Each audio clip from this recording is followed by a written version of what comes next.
न गुरुरोधिकं तत्त्वं न गुरुरोधिकं ज्ञानम। न गुरुरोधिकं तत्त्वं न गुरुरोधिकं तपः न गुरुरोधिकं ज्ञानम। तस्मै श्री गुरुवे नमः। उसने कहा कि अगर तत्वों के जैसे गीता में ये वर्णन आता है कि जो तत्वों के माध्यम से मुझ ब्रह्म को जानता है वही कृष्ण है, वही वासुदेव है, ऐसा भगवान कृष्ण कह रहे हैं। तो उस महापुरुष ने कहा कि अगर तत्वों के माध्यम से उसे जानना चाहते हो तो अपने गुरु को जान लो, अपने गुरु को जान लो। उसने रास्ता दिया, कहा कि न गुरुरोधिकम तत्वम।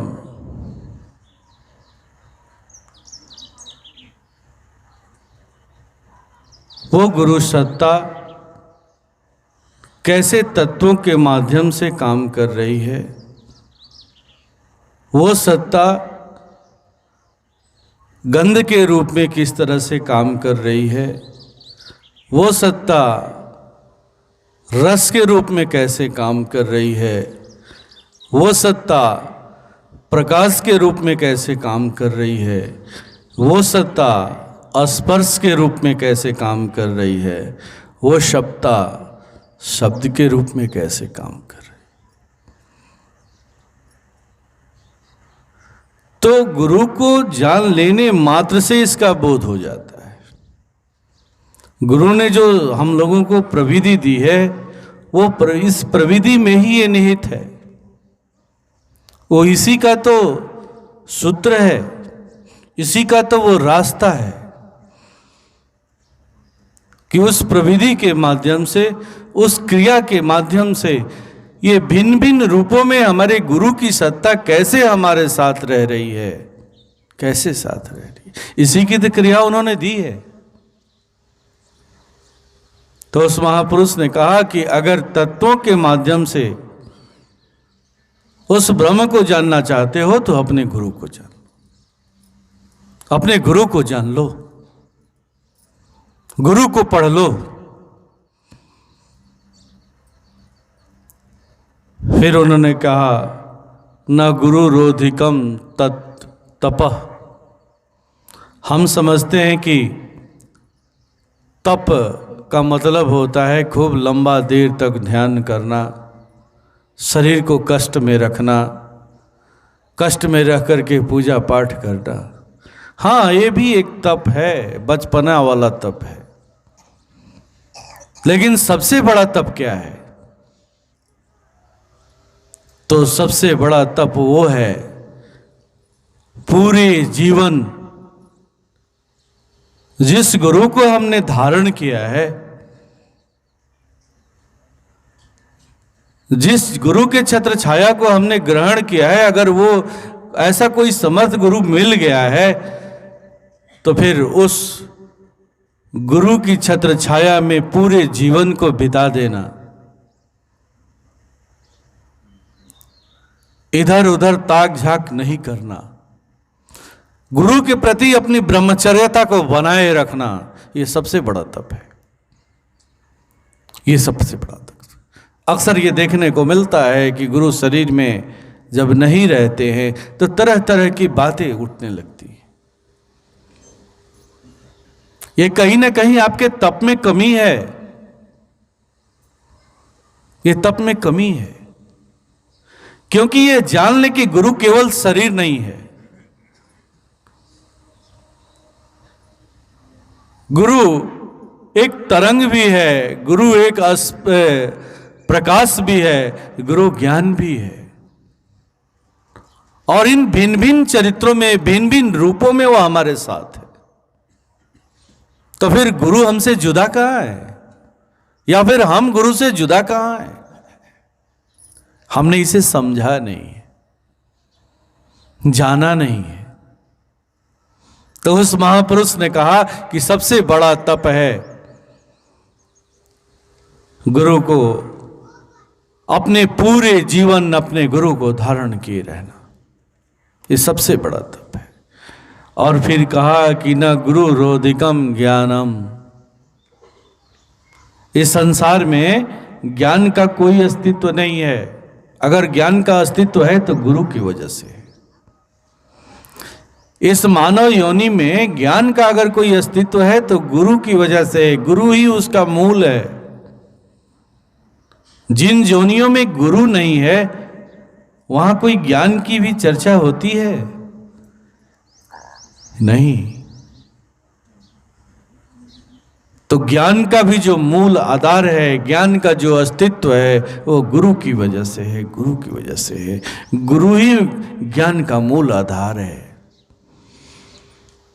तो इन तीनों चीजों के संबंध में उसने कहा कि अगर तत्वों के माध्यम से जानना चाहते हो उस ब्रह्म को तो गुरु को पढ़ लो, गुरु को जान लो। अगर अपने आप को तपस्वी साबित करना चाहते हो, तपस्वी बनाना चाहते हो, तो गुरु को धारण किए रहो, ये सबसे बड़ा तप है। और अगर ज्ञान के प्रति मूर्ति बनना चाहते हो तो पुनः गुरु को धारण किए रहो, गुरु को पढ़ लो, गुरु को पढ़ लो। ऐसे सदगुरु को मेरा बारंबार प्रणाम है, जिनकी तस्वीर मंच पे रखी हुई है, जिनकी ध्वजा के तले हम सब बैठे हैं। एक बार की बात है, परम पूज्य गुरु महाराज साहब से कुछ लोगों ने पूछा कि हे प्रभु, हम पूजा तो अनवरत करते हैं, सत्संग भी करते हैं, सब कुछ करते हैं, लेकिन हमारे जीवन में दुखों का जो तांता है वो वैसा ही जैसे है वैसा ही लगा रहता है। एक दुख समाप्त होता है तो दूसरा दुख चला आता है, दूसरा समाप्त होता है तो तीसरा चला आता है, तीसरा समाप्त होता है तो चौथा चला आता है। क्या कोई ऐसा उपाय नहीं है, ऐसा कोई रास्ता नहीं है जिसे ये दुखों का तांता समाप्त हो जाए?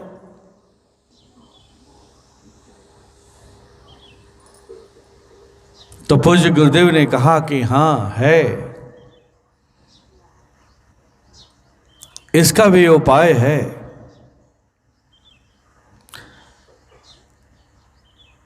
लेकिन इसके लिए तुम्हें पूजा की श्रेष्ठ विधियों में जाना होगा। पूजा की श्रेष्ठ प्रविधियों में जाना।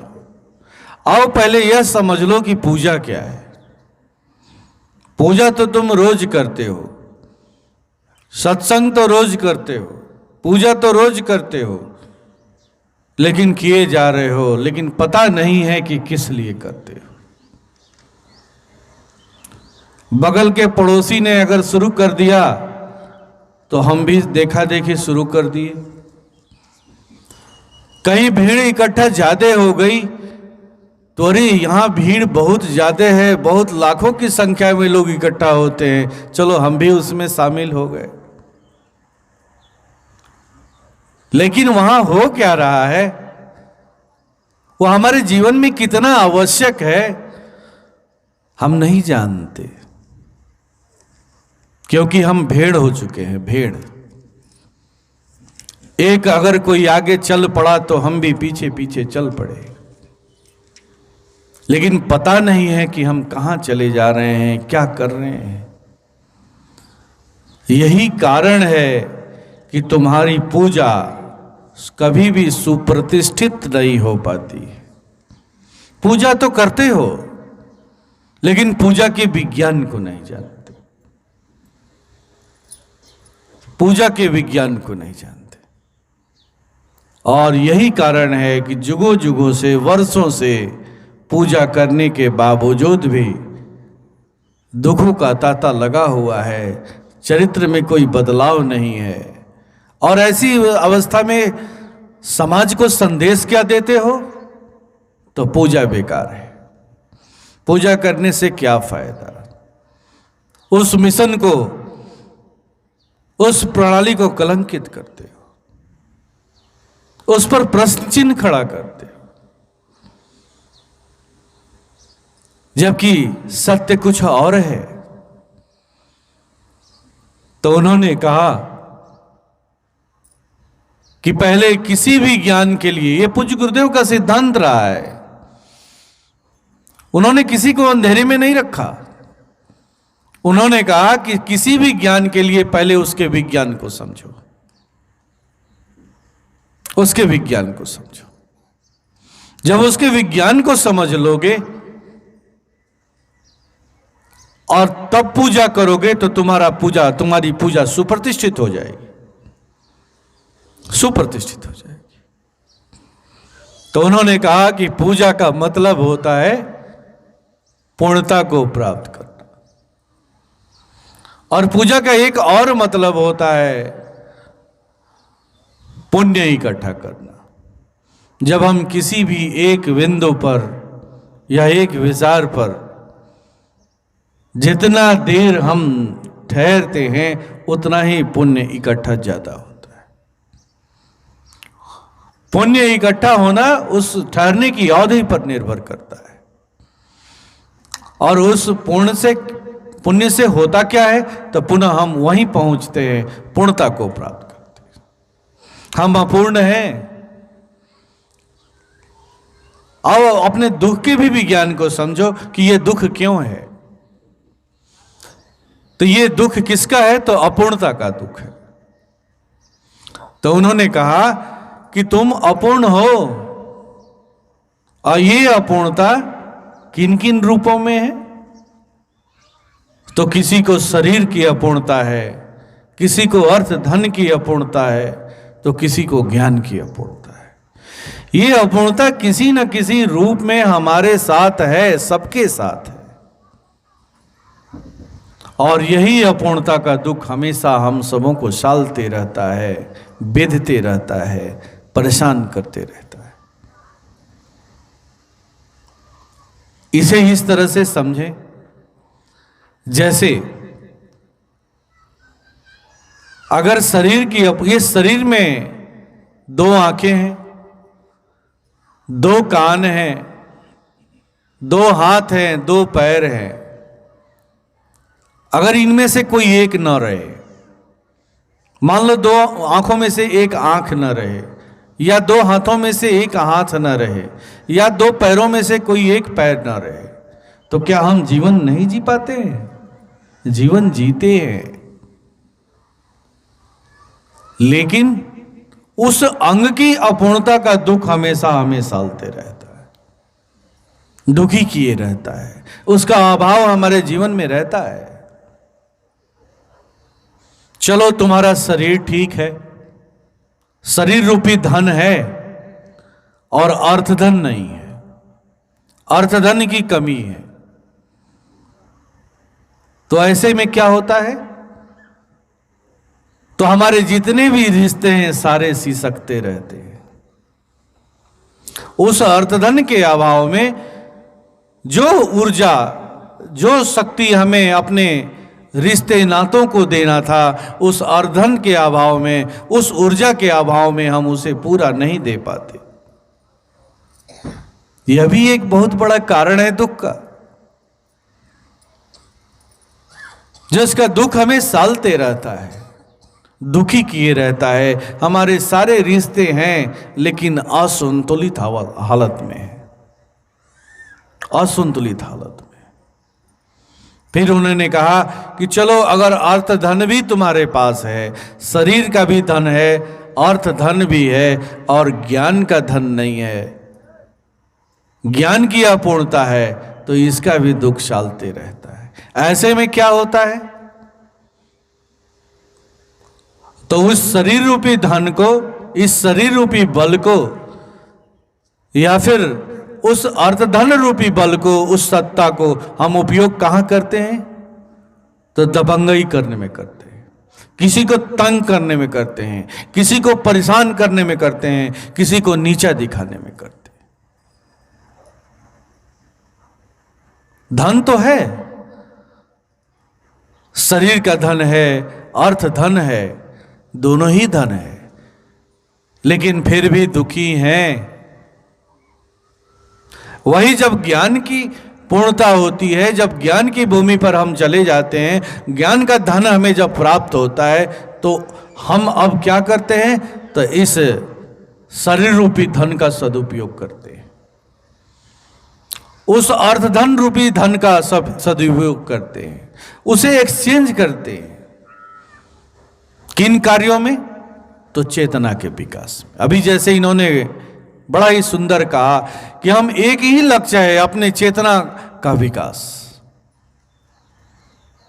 तो उस अर्थ धन रूपी धन का या उस ऊर्जा का उपयोग कहां करते हैं? तो चेतना के विकास में करते हैं, उसको एक्सचेंज करते हैं, उस धन को परिवर्तित करते हैं। आज ये जो सत्संग की सभा हो रही है, वो इसी के लिए तो हो रही है। यहां तो यही हो रहा है। न जाने कितने लोग दूर दूर से आते हैं, उन्हें इस शारीरिक धन के साथ साथ उस अर्थ धन को भी लगा करके मानव चेतना का विकास किया जा रहा है, उसका एक आयोजन किया जा रहा है, उसका एक कार्यक्रम किया जा रहा है। यही तो ये बताता है कि हम ज्ञान की भी पूर्णता की तरफ है। पूज्य गुरुदेव ने कहा है कि अगर तुम अपने जीवन में किसी भी एक मानव के चेतना को जागृत करने में अगर सफल हो गए, तो समझ लेना तुम्हारा मानव जीवन सार्थक हो गया, सार्थक हो। ये तुम्हारा जमानत जब्त नहीं होगा, इसे याद रखना। लेकिन अक्सर हम इस काम को नहीं कर पाते और फिर मानव जीवन हमसे छीन लिया जाता है, जमानत जब्त हो जाता है। उस परमात्मा ने कुछ काम करने के लिए भेजा था, चेतना के जागरण करने के लिए भेजा था, साथ ही साथ चेतना के जागरण के लिए लोगों को प्रेरित करने के लिए भी भेजा था। सिर्फ निज के विकास के लिए नहीं भेजा था। यह हमारा कर्ज है समाज के ऊपर कि जब हम जन्म लिए तो हमें स्कूल मिला, हमें गांव घर का प्यार मिला, हमें समाज का प्यार मिला, तो हमारा भी फर्ज बनता है कि हमने अगर कुछ पाया है तो उससे उस समाज की सेवा करें, उस समाज की सेवा करें, उस स्कूल के बच्चों को कुछ दें, उस समाज को कुछ दें। यही है ज्ञान रूपी धन। तो पूज्य गुरुदेव ने कहा कि ये 3 तरह के धन हैं जिसका अभाव हम मानवों के अंदर रहता है, किसी एक न एक का अभाव रहता है, और उस अपूर्णता की वजह से हम दुखी रहते हैं, दुखी रहते हैं। और इस दुख से निजात पाने का उपाय क्या है? तो तुम्हें श्रेष्ठ प्रविधियों में जाना होगा। पूज्य गुरुदेव ने जो हम सबों को साधना दी है, वो इसी की साधना है, हमारी अपूर्णता को पूर्णता में बदलने की साधना है। हम समझते हैं कि मतलब आंख बंद करके कुछ लोग सोचते हैं, देखते हैं, कहते हैं, लेकिन आप वो नहीं जानते, इसके विज्ञान को नहीं जानते। ये असाधारण क्रिया उन्होंने दी है, असाधारण क्रिया दी है। ये वो क्रिया दी है जिस क्रिया को भगवान शिव करते हैं। वो कहते हैं कि मैं राम की उपासना करता हूं।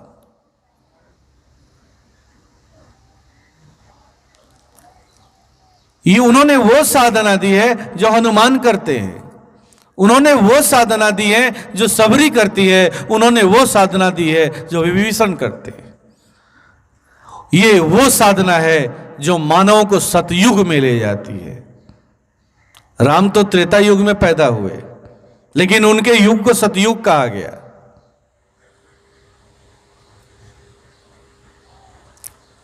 ये वो साधना है। हर मानव के अंदर सतयुग का प्रगटीकरण करने में ये सक्षम है वो साधना, ये क्रिया। लेकिन उन्होंने इसके साथ एक शर्त रखा है, ये साधना ही पर्याप्त नहीं है, इसके साथ साथ तुम्हें अपने जीवन में कुछ जोड़ना भी है। हम साधना करते हैं, हम क्रिया करते हैं, हम ध्यान करते हैं, 20 वर्षों से कर रहे हैं, किसी को 40 वर्ष का भी सर्टिफिकेट मिला हुआ है, लेकिन हमारे अंदर बदलाव क्यों नहीं है? हमारी अपूर्णता में बदल क्यों नहीं पा रही है? तो पूज्य गुरुदेव ने एक जगह सावधान किया था जिसे हम भूल चुके हैं। वो सावधानी क्या है? तो उन्होंने कहा था कि इस साधना के साथ साथ सदा याद रखना कि 5 यमों में से एक यम को अपने जीवन में जरूर जोड़ना। शायद हम इस बात को भूल गए, इसका अमल नहीं करते, वन वे चलते हैं। वो 5 यम क्या है? तो उन्होंने कहा सत्य, अहिंसा, अस्तेय, अपरिग्रह और ब्रह्मचर्य, ये 5 यम हैं। इनमें से किसी एक को भी तुम्हें जोड़ लोगे अगर, और जब ध्यान साधना करोगे तो तुम्हारी पूजा सुप्रतिष्ठित हो जाएगी। कि इसमें कोई संदेह नहीं है, कोई संदेह नहीं है, ये चीज सत्य है कि तुम्हारी पूजा सुप्रतिष्ठित हो जाएगी। आइए थोड़ा मैं उन 5 यमों पर भी प्रकाश डाल दूं कि वो 5 यम क्या हैं। पहला यम सत्य।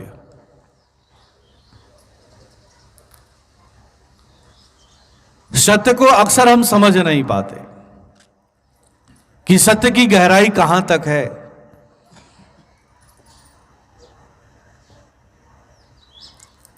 तो चलो उस गहराई को नहीं समझते हैं, लेकिन जो जानते हैं उसी व्रत का पालन करें। सत्य के बारे में हम यही जानते हैं कि जिसे ये आंखें देखती हैं, कान सुनता है, वही सत्य है। ठीक है, इसे ही आप पालन करें। पूज्य गुरुदेव कहते हैं कि 12 बरस तक अगर इस व्रत का निरंतर पालन किया जाए तो भी तुम उस आंतरिक सत्य तक पहुंच जाओगे, आगम ज्ञानी हो जाओगे। आप इसे ही लेकर के चले और ध्यान करें। पूज्य गुरुदेव ने जो साधना दी है, जो प्रविधि दी है, उसका अभ्यास करें और अपने जीवन में इस व्रत को एक जोड़ लें। इस व्रत को जोड़ने वाले हमारे कौन से महापुरुष हुए? तो राजा हरिश्चंद्र। उन्होंने इसी व्रत को लेकर के चला, और वो कहां पहुंचे ये बताने की जरूरत नहीं है, आप सभी जानते हैं। फिर उन्होंने कहा कि चलो अगर ये तुम्हारे लिए सूट नहीं करता है तो छोड़ दो इसको, अहिंसा व्रत को धारण कर लो। अहिंसा का मतलब किसी की जीव हत्या करना ही नहीं है। इसके अलावे अहिंसा का मतलब और कुछ भी होता है, अपने वाणी द्वारा, अपने व्यवहार द्वारा किसी को दुखी ना करना। इसे तुम जहां तक समझ सकते हो उसका पालन करो, अपने जीवन से जोड़ दो और फिर ध्यान साधना करो। मेरे द्वारा बताई गई उस श्रेष्ठ प्रविधि का अभ्यास करो। देखो तुम्हारे जीवन में चमत्कार नहीं पैदा हो गया तो फिर कहना। चमत्कार पैदा होना ही होना है, जैसे बुद्ध के जीवन में हुआ। बुद्ध ने भी इस अहिंसा व्रत को ही लेकर के चले। लेकिन सिर्फ व्रत को लेकर चलने से नहीं होगा, साथ साथ पूज्य गुरुदेव द्वारा दी गई उस श्रेष्ठ जो प्रविधि है उसको भी करना होगा। हम जो ध्यान करते हैं, जो क्रिया करते हैं, उससे परमात्मा नहीं प्राप्त होता। मैं आज स्पष्ट कर देना चाहता हूं। उससे एक ऊर्जा बनती है हमारे अंदर, ऊर्जा, और वो ऊर्जा उन गुणों को बढ़ा देती है जो गुण हमने धारण कर रखा है। जैसे अगर हम सत्य को धारण कर रखे हैं तो सत्य को बढ़ा देगी, अगर हम अहिंसा को धारण कर रखे हैं तो वो अहिंसा को बढ़ा देगी। आप उसके प्रतिमूर्ति बन जाएंगे, प्रतिमूर्ति। यही तो ईश्वर का चरित्र है, यही तो भगवान का चरित्र है। इन्हीं गुणों के वजह से तो वो पूजा जाता है।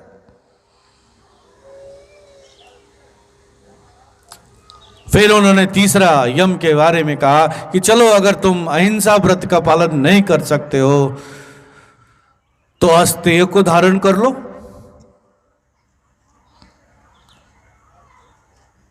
अस्तेय का मतलब क्या होता है? तो चोरी नहीं करना, झूठ नहीं बोलना, चोरी नहीं करना, इसे अपने जीवन में जोड़ लो।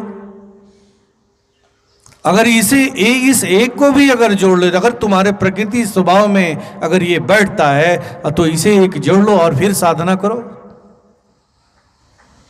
फिर उन्होंने कहा कि अगर ये भी सुट नहीं बैठता है तो चौथी एक और चीज है, अपरिग्रह, इसे ही जोड़ लो। अपरिग्रह का मतलब होता है अनावश्यक चीजों को इकट्ठा नहीं करना। अनावश्यक चीजों का मतलब सिर्फ वस्तुओं से नहीं है, अनावश्यक चीज का मतलब भूत और भविष्य से है। जो चीज बीत चुका है उसके पीछे क्या पड़ना। हमेशा अपने आप को वर्तमान में बनाए रखो, वर्तमान में बनाए रखो, और वर्तमान तुम्हारा सुंदर होगा तो भविष्य सुंदर होगा ही। फिर उसकी क्या चिंता करना। अगर हम दुखी रहते हैं तो इन्हीं दो वजहों से रहते हैं, भूत और भविष्य की चिंता करते, लेकिन वर्तमान का निर्माण नहीं करना चाहते। तो उन्होंने कहा कि सबका सबसे श्रेष्ठ निदान है इसका कि तुम हमेशा अपने आप को वर्तमान में बनाए रखो। और ये साधना, ये क्रिया, ये प्रविधि वर्तमान में बनाए रखने की ही तो प्रविधि है।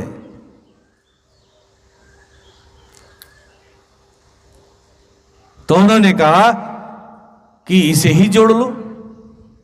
अगर ये भी सुट नहीं करता है तो पांचवा यम है ब्रह्मचर्य, इसका पालन कर लो। ब्रह्मचर्य का मतलब सिर्फ शारीरिक ब्रह्मचर्यता से नहीं है, इसके अलावे वाणी की भी ब्रह्मचर्यता है, इसके अलावे दृष्टि की भी ब्रह्मचर्यता है, इसके अलावे श्रवण की भी ब्रह्मचर्यता है। और इन सबों से भी श्रेष्ठ ब्रह्मचर्यता है कि अपने गुरु के प्रति, अपने सदगुरु के प्रति एक निष्ठ ब्रह्म बनाए रखना, एक निष्ठा बनाए रखना। ठीक वैसे ही जैसे एक पति पत्नी के साथ एक निष्ठा बनाए रखती है, एक पति पत्नी के साथ अपनी एक निष्ठा बनाए रखता है, ठीक वैसे ही एक निष्ठा बनाए रखना, ये सबसे बड़ी ब्रह्मचर्यता है। और इस ब्रह्मचर्यता में श्रवण की ब्रह्मचर्यता, वाणी की ब्रह्मचर्यता, दृष्टि की ब्रह्मचर्यता का अहम रोल है, अहम रोल है।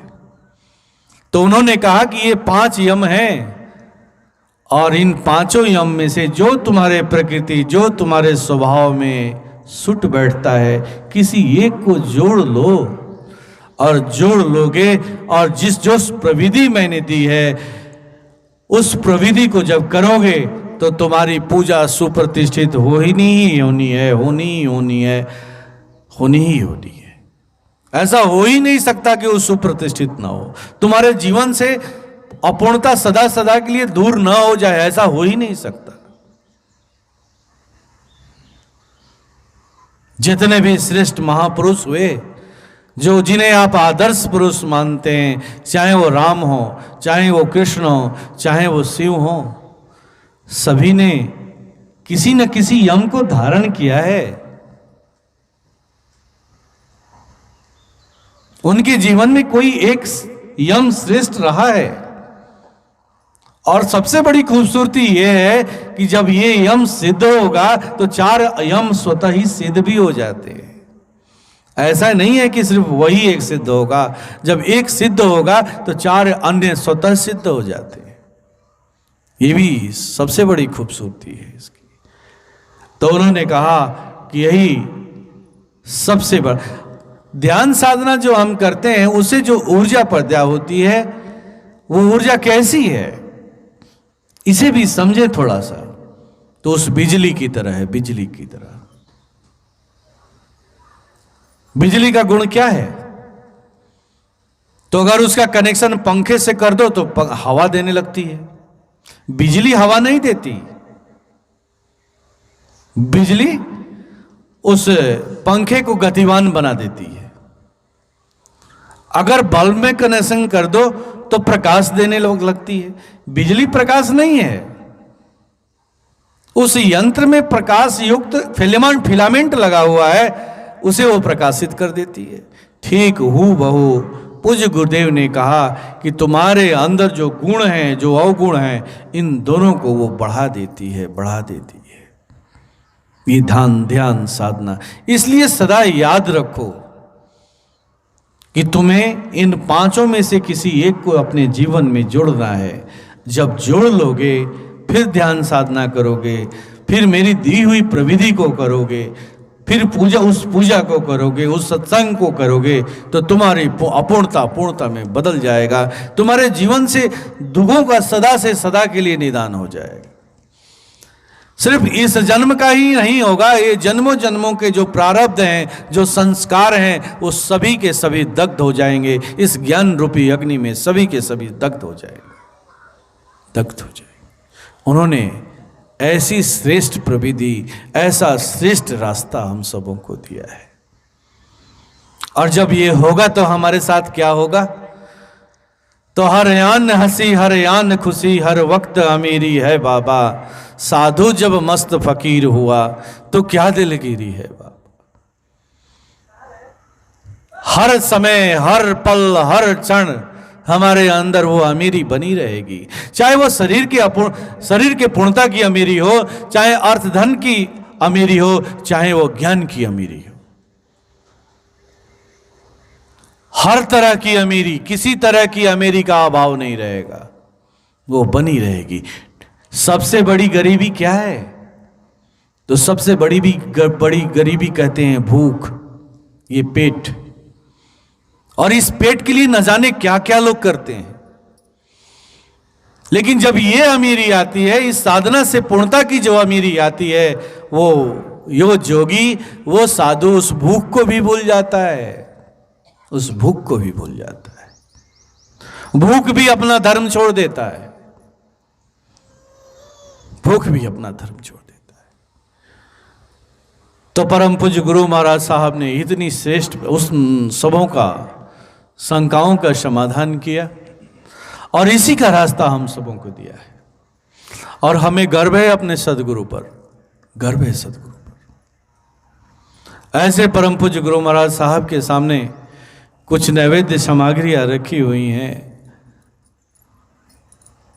आइए प्रभु से प्रार्थना करें कि हे प्रभु, आपने जो रास्ता हम सबों को दिया है, जो सूत्र बताया है, उस सूत्र हमेशा हम सब याद रखें, उस पर अमल करें, उस पर चलते रहें।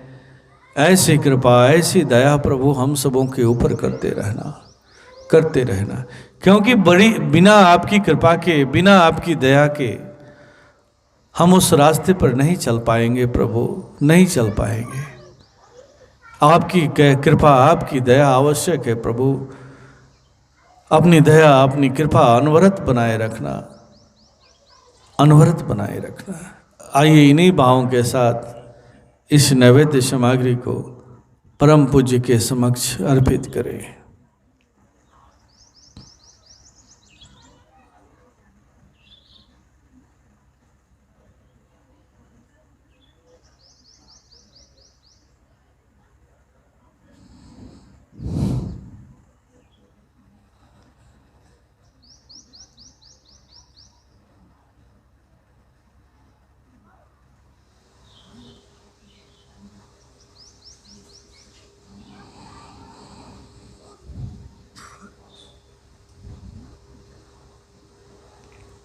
बस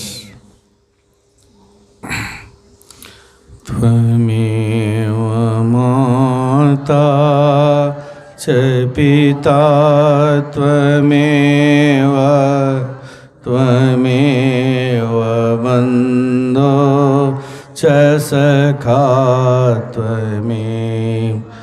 त्वमेव विद्या द्रविणं त्वमेव त्वमेव सर्वं मम देव देव।